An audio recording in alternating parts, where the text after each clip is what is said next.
Star Trek The Next Generation blazed onto Star Trek fans' televisions on September 28, 1987, and would go on to be one of the most popular Star Trek series ever created. But what's even more fascinating is how many times Gene Roddenberry's behavior and the behavior of his cohorts would almost spell the end of the series before it actually really got started. And starting today, we'll take a look at all the behind-the-scenes drama for this cult classic phenomenon. Hello and welcome to Backtrack, a web series that focuses on the background information on any given topic in Star Trek.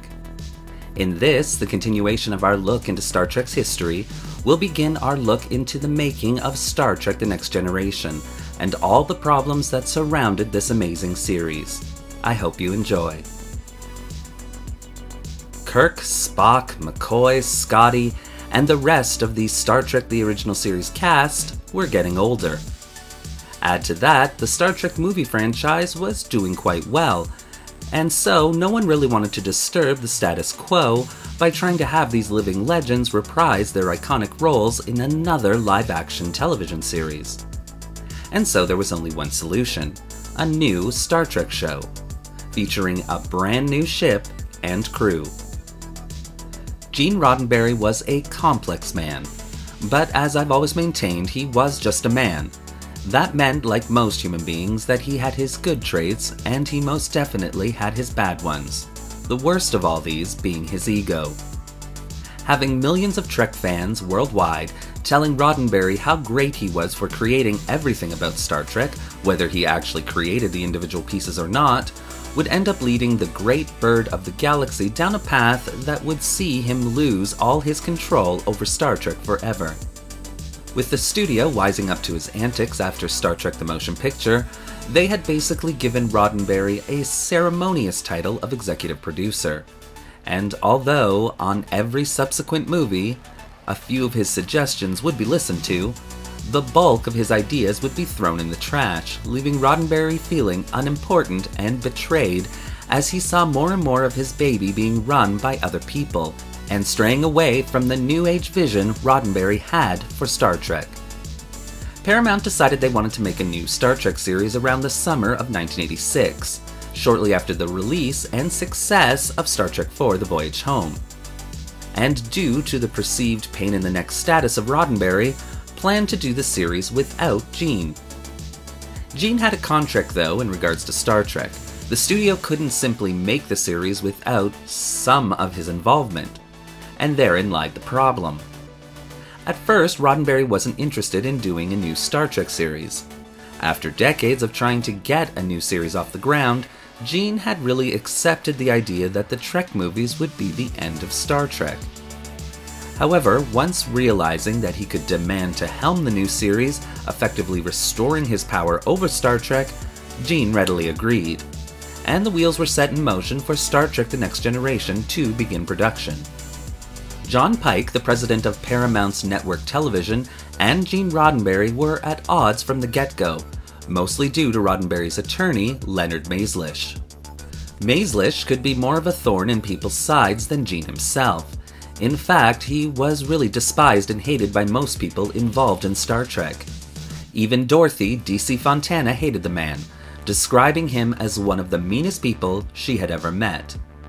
During the series negotiations, Maizlish would demand reparations, so to speak, for the studio's treatment of Gene over the years, and ultimately Roddenberry would receive a compensation package that would leave the two men smiling broadly while production on TNG began. I should also insert this sad fact about Roddenberry himself here. He was not a well man in 1986. In fact, his constant drinking and recreational drug use would see his wife, Majel Barrett Roddenberry, sending him to rehab facilities to dry Gene out quite often. Thankfully, over the course of 3 months, Gene was able to dry up and make himself ready for Star Trek once again. So Gene set about creating his TNG Dream Team, bringing back those people from the original series and movies that he trusted. Eddie Milkis and Bob Justman would be producers of the new show, while David Gerrold and DC Fontana would be head writers for Gene's new Star Trek vision.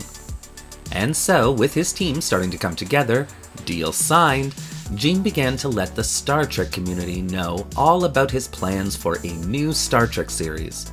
Expecting the love and support he had received over the years from the fanbase, Roddenberry was immediately horrified to discover that a large chunk of the fanbase wasn't interested in a new series at all, especially one that didn't feature Kirk and Spock. So here Gene was preaching diversity, open-mindedness, with Trek fans everywhere cheering him on, and suddenly, when they needed to keep an open mind, they turned on Gene, almost rioting at the idea. It's a strange oxymoron that still happens today. Nevertheless, Gene pushed forward and did his best to allay the fans' anger and fears, promising a new Star Trek that would be so great and complement what had come before that any fan would be crazy if they didn't love it.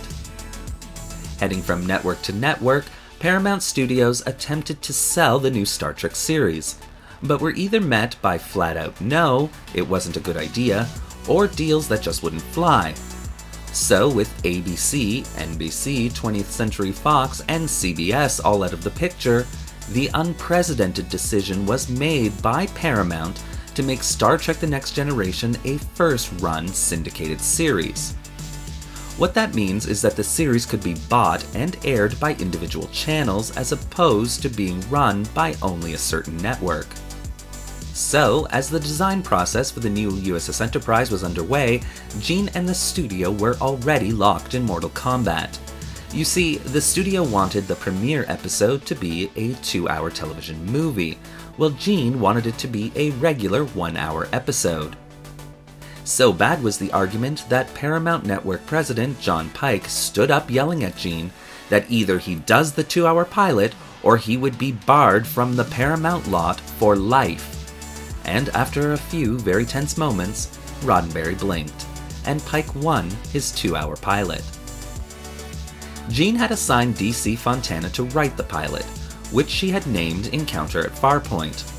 Then, after this meeting, he went to Fontana and said he had to add more to the script to make it a 2-hour pilot, and then lied to Fontana, saying that Paramount wanted Gene's name and Gene's name alone as the writing credit for the episode. Not putting up with any of Gene's nonsense, DC Fontana took Gene to arbitration, and won split credits for the episode with Gene listed second. Gene was actually the man who came up with the Q character, and all the scenes involving Q. And I must say Gene was at top form when he created that character, as most Star Trek fans deeply associate Q with Star Trek. And so, with script in hand, and problems aside for the time being, it was now time to begin casting. And first and foremost, TNG needed the perfect captain to hold the series.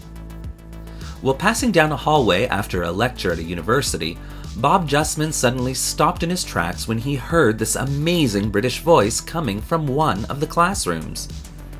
He was amazed and immediately implored Gene to hire this man named Patrick Stewart to be the new Enterprise's captain. Gene, though, had other ideas. And so, after a reading with Stewart, Gene turned to Justman and said, "No, absolutely not. I'm not going to have a bald Englishman playing the French lead captain in this series." So, at a final reading for the part, it was down to 3 actors, with Yaphet Kotto in the lead. For those of you that don't know this amazing actor, the role that he played, which always stands out for me, was that of Parker in the first Aliens movie. The studio execs, however, were not impressed by any of the 3 actors. So, thanks to Justman's insistence, a 4th reader was added to the roster, and that of course was Patrick Stewart. But Roddenberry would only allow him to read for the part if Patrick wore a wig. Patrick Stewart blew Gene away at the second reading. In fact, Gene was so impressed that he had Patrick come back and read again, this time without the wig. And finally, Roddenberry was convinced that he had found his Captain Picard. John Pike was actually against the idea of Stewart leading the show, echoing Gene's early comment to Justman about a bald-hatted captain.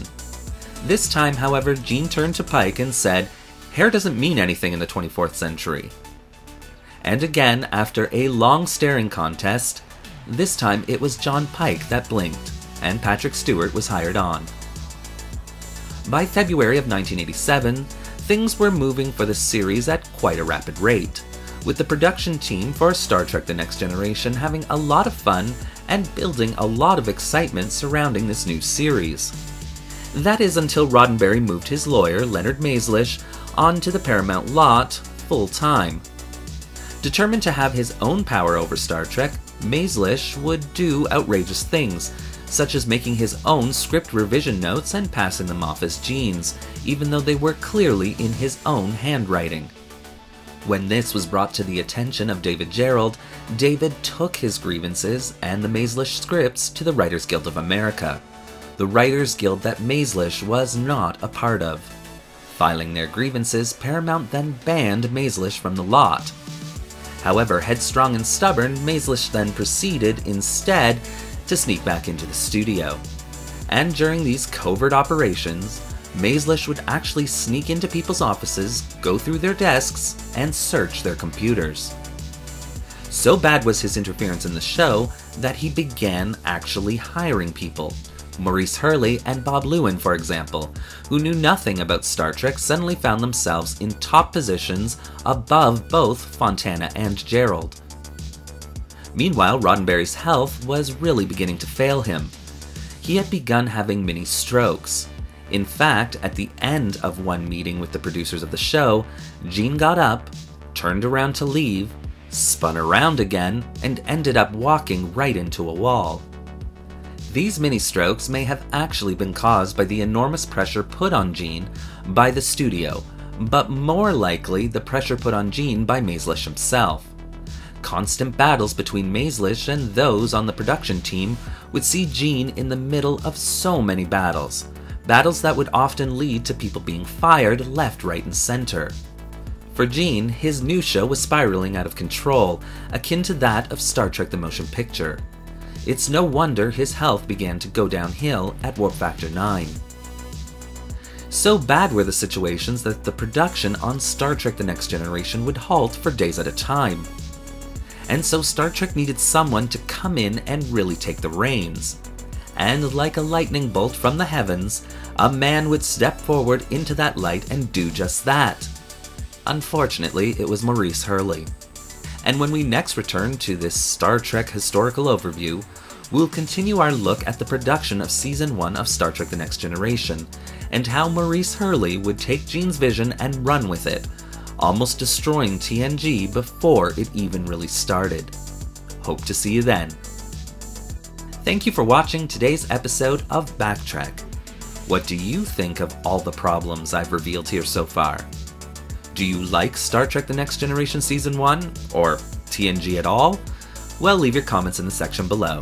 And don't forget to like the video and subscribe to the channel, hitting that little bell icon so you won't miss a single video we release.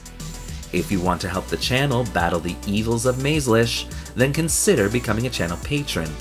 The link to our Patreon account is in the description below. Thanks again for watching. Live long and prosper.